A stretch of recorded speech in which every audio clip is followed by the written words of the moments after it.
స్వర అయితే ఝాన్సీ పిలిచినట్టుగానే ఝాన్సీ వాళ్ళ ఇంటికి వస్తుంది. ఇక ఆటోలో నుంచి దిగి ఆటో ఆయనకి డబ్బులు ఇచ్చి లోపలికి వస్తూ ఉంటుంది. ఇంతలో అక్కడ ఉన్న వనమాలి స్వర రావడం చూసి అమ్మాయి గారు ఆ స్వర మేడం వచ్చారు అని చెప్పి అంటుంది. సరే సరే నువ్వు ఇక్కడ నుండి ముందు ఎగ్జిట్ అయిపో అని చెప్పి అంటుంది.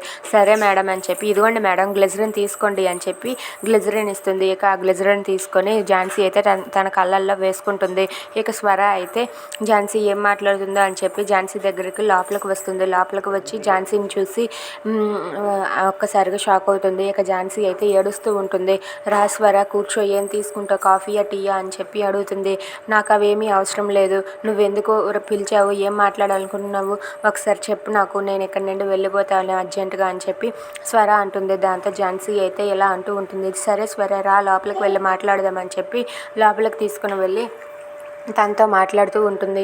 ఇక అభి గురించే మాట్లాడుతూ ఉంటుంది. అభికి నీకు ఇక మీ ఇద్దరి మధ్య సంబంధం కొన్ని నెలలు మాత్రమే, కానీ అభి నేను అలా కాదు, మేము 10 సంవత్సరాలుగా కలిసే ఉంటున్నాం, కలిసే జీవిస్తున్నాం. అలాంటిది నిన్న కాక మొన్న వచ్చావు నువ్వు, మళ్ళీ తన జీవితంలో నుండి వెళ్ళిపోయావు, మళ్ళీ అభి కావాలని అంటున్నావు ఎందుకు స్వర, ప్లీజ్ అభిని నాకు వదిలిపెట్టే, అభిని నాకు భిక్ష వెయ్యు అని చెప్పి అడుగుతూ ఉంటుంది. అది విని స్వర అయితే ఒక్కసారిగా షాక్ అయ్యి అలా ఉండిపోతుంది. అలా అయితే ఆ ఝాన్సీ స్వర దగ్గర వేడుకుంటూ ఉంటుంది. తన కొంగు చాచి ఇలా అంటుంది, నాకు పతిభిక్ష వెయ్యి స్వర అని చెప్పి అడుగుతూ ఉంటుంది. అది విని స్వర అయితే ఏంటి ఈ ఝాన్సీ, ఇదంతా నిజమా లేక అబద్ధమా, నటిస్తుందా అని చెప్పి స్వర ఆలోచిస్తూ ఉంటుంది. ఇక ఝాన్సీ మాత్రం ప్లీజ్ స్వర ఇంకెప్పుడు మా జీవితంలోనికి రాకు, నువ్వు అభి లేకుండా బ్రతకగలవు, అభి లేకుండా నువ్వు లైఫ్ని ఎంజాయ్ చేయగలవు, కానీ నేను అలా కాదు, అభి లేకపోతే నేను చచ్చిపోతానని చెప్పి ఝాన్సీ స్వరతో అంటుంది. ఆ మాటలు విని స్వర అయితే అలా ఆలోచిస్తూ ఉంటుంది. ఇదంతా చూసి వనమాలి అయితే